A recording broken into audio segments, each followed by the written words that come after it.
Now that we have finished our analysis of the previous question type, it's now time for us to go ahead and move into taking a look at the strategy for the sentence completion question. The sentence completion question is, I would say, probably a mid-range level question in terms of difficulty. It's not as easy as the short answer or the fill the blank question, but it's not as difficult as a paragraph location or choosing 2 to 5 from a list question. So let's go ahead and take a look at this sentence completion question. First of all, on the right-hand side, you can see the way this question looks. They're going to be giving you like half of a sentence. Most of the time, they're going to give you the first part of the sentence, and then you have to look in the box, and you see A, B, C, D, E, F, G, H, and you have to be able to decide which one of those answer choices is the missing half of the sentence. So for example, for number 5, it says Bryce Pitt believes. So what does he believe? Now, sometimes students will ask me, they'll say, well, can I just look in the box and just pick something that I think fits? Doesn't work that way. It doesn't work that way. Because if you look, multiple answer choices could fit that. Bryce Pitt believes material wealth doesn't necessarily create happiness. Bryce Pitt believes optimists tend to be unrealistic about human evolution. Bryce Pitt believes optimism is advantageous for human evolution. So you see, you can't just look at the box and choose something that you think looks right. Doesn't work that way. You have to be able to go find the matching, you have to be able to go find the sentence in the passage where it talks about what Bryce Pitt believes. Read that sentence, then look at the answer choices and find the matching paraphrase for what he believes. That's the way it works. So when we look at the question requirements, this question is asking students to go to the passage and locate the missing portion. There's a scanning requirement. You have to be able to look at the keywords in the question, go find that language, read it, and then find the match. Now, this question is a little more challenging because it requires deeper understanding.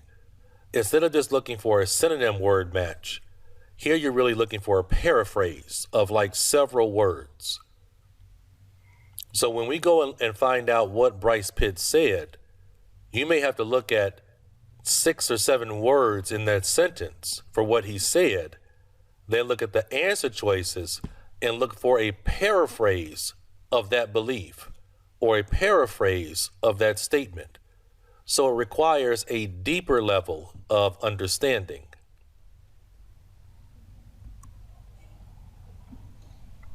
So in terms of some helpful strategic information, this question goes in order. I want to say most of the time it does. There have only been a couple of rare occasions where it hasn't gone in order. And the only time that has happened is if you have like questions 5 and 6 are in back-to-back sentences and it might be out of order. That's the only time I've really seen that. So I can't say all the time, but my first assumption is that it's going to go in order. Number 2, I would do this question. If I have a question set, and in my question set, I have a fill the blank question, I have a sentence completion question, and I have a yes, no, not given question, I'm probably going to do the fill the blank and the yes, no, not given, and then do the sentence completion question. Because it would give me a chance to really look at the passage and get a handle on the passage, understanding of the passage before doing the sentence completion question, which requires a little bit deeper understanding. Number 3, very often an answer choice is a combination of 2 sentences. And what I mean by that is, if you're looking at a paragraph, and you have paragraph B, right? The question part might come from the second sentence, and then the answer part might come from the third sentence. So really they're creating a combination of the second and third sentences to create the question and the answer. They're putting it together in one sentence. And so you need to be aware of that. You need to be aware of that. And when we look at a couple of examples, I'll try to point that out to you, okay? Okay, so now let's take a look at how to attack this question in terms of strategy, okay? First of all, you want to look at the questions and identify the key words, right? You have to focus on the words in the question words, not the answer choices. The words in the answer choices don't matter until after you have found the matching sentence. Now, when you're looking at the questions, you want to look at it and decide, well, which questions are going to be the easiest to attack first, right? Which questions have a name, right? A proper name or a number or very specific language. Those are going to be the questions that are easiest to find first. And I think you want to find the easiest ones first because remember what I told you, that the questions go in order most of the time. And so that means if number 2 is the easiest to find first, start with number 2. Find number 2 first. Then you know number 1 is right before that and number 3 is after that one. Right after you've identified the easiest question and scanned for that question, you want to then read the matching sentences or sentence and then look in the box at choices A, B, C, D, E, F, G, H. Look in the box and find which one has the matching missing information. That's what you're doing here. Which one has the matching missing information? So most of the time, strategy and tactics for the IELTS exam for the reading part is very straightforward to understand. The challenge is application. How well can you apply it? How well can you scan and how fast can you process English and find matching meaning?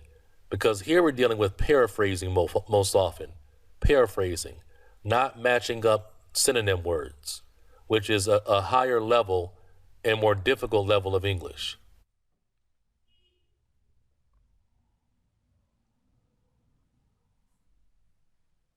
So let's look at this example here. Right, let's look at this example here. All right, we identify the keywords, identify the easiest to scan first, read the sentence match, apply the strategy. So all of these are probably really straightforward to find, right? It's usually for this question, it's not difficult to find the sentence because you can look at number 5 here. And when you look at number 5, right, you see Bryce Pitt. That's easy to find. Henley Center, easy to find. Adweek, easy to find. Annual Review of Clinical Psychology, easy to find. Stephen Stack, easy to find. What you have to be aware of with this question is that sometimes a name can appear more than once. So when I'm looking for the name Bryce Pitt, I'm going to check if I see his name more than once. Because sometimes the first place you see his name won't match anything. And then the second time you see his name, it actually matches, it actually gives what he believes. So you want to always be aware of that possibility.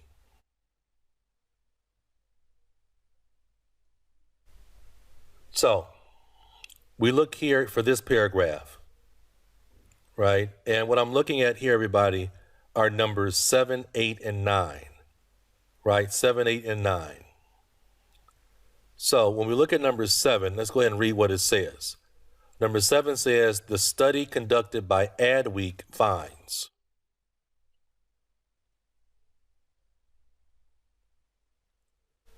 Few studies have tried to ascertain the proportion of optimists in the world, but a 1995 nationwide study conducted by the American magazine Adweek found that about half the population counted themselves as optimists, with women slightly more apt than men to see the sunny side. So here, everything is coming from one sentence, really. One sentence. Because the first part, the study conducted by Adweek, we see that the first time nationwide survey conducted by the American magazine Adweek. There's the first half of the sentence.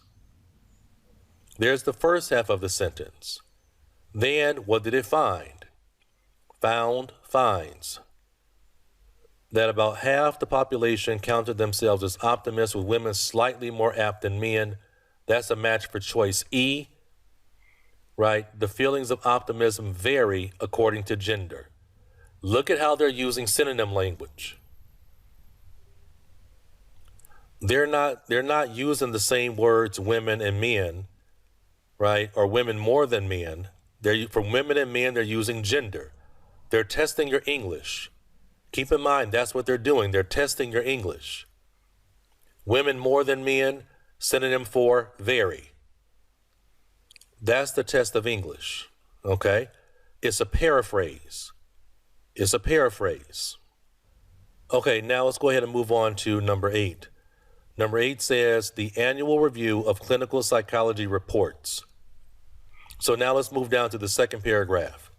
Optimism is one of the central traits required in building resilience, say Yale University investigators in the annual review of clinical psychology. There's the first part. So this is the situation where they're taking the first half from one sentence, and then the answer choice is in the second sentence. They answer that resilient people learn to hold on to their sense of humor, and this can help them to keep a flexible attitude when big changes of plan are warranted. Right, so that's a match for choice number G. Choice G says evenness of mind under stress. So look what it says. Hold on to their sense of humor, right? And this can help them keep a flexible attitude. That's all paraphrasing of evenness of mind under stress, right? To building resilience. To building resilience, right? So you have to be able, it's all about paraphrasing with the sentence completion question. None of the other answer choices are a really good paraphrase of that language. Now, some people might say, well, how come I can't choose H as an answer? Well, you can't choose H because H is talking about having an optimistic outlook as a habit, right? They're not talking about habits here, right? They're not talking about habits here. Okay. Choice 9. Stephen Sack says in his report. Now, Stephen Sack is going to be easy to find. We just need to check if his name appears more than once. So, one of the best ways to acquire resilience is through experiencing a difficult childhood. The psychologist Stephen Stack reports in the Journal of Social Psychology. So that is a match for what? D. Adversity is the breeding ground of resilience. Right? Experiencing difficulty is the same as adversity, right? And we see they're talking about acquiring resilience. So again, paraphrasing. So some questions require a higher level of English. So for example, fill the blank questions, basic level English. Sentence completion questions are more of upper intermediate English. Then when you get to the paragraph location question or the choose 2 to 5 from a list, that's probably closer to advanced level English work. So different questions require different levels of English.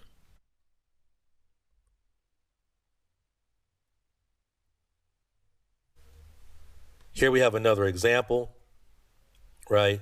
So here we're looking at numbers 10 and 11. Number 10 says, headline of colony collapse disorder states that. So now look at paragraph A.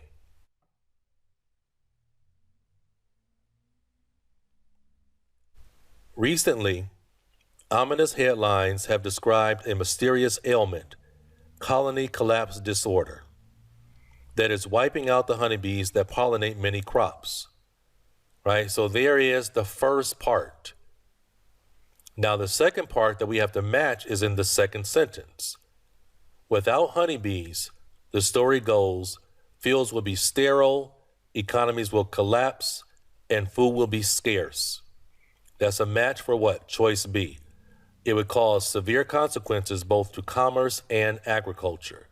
Synonym language.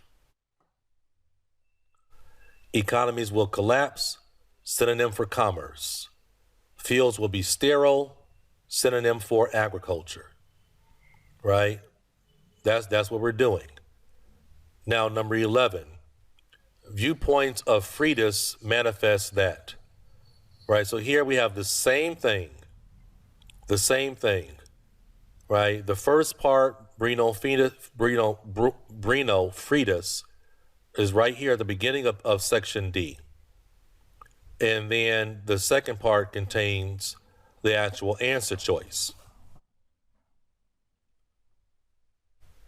Brino Freydis, an agronomist, pointed out that in nature, such a high degree of specialization usually is a very dangerous game. It works well while all the rest is in equilibrium, but runs quickly to extinction at the very least disbalanced. In effect, by developing an agricultural system that is heavily reliant on a single pollinator species, we humans have become riskily over-specialized. Right? That's a match for choice A. An agricultural system is fragile when relying on a single pollinator. Right? When it says humans have become riskily over-specialized, that's synonym for fragile. Right? We see single pollinator species there already. And we also see agricultural system. So choice F is a match for that language.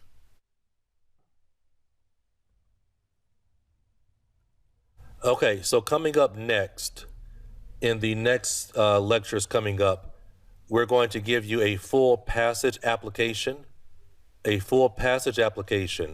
so you can see the way that the scanning works for this question type, and also how the application process works for this question type.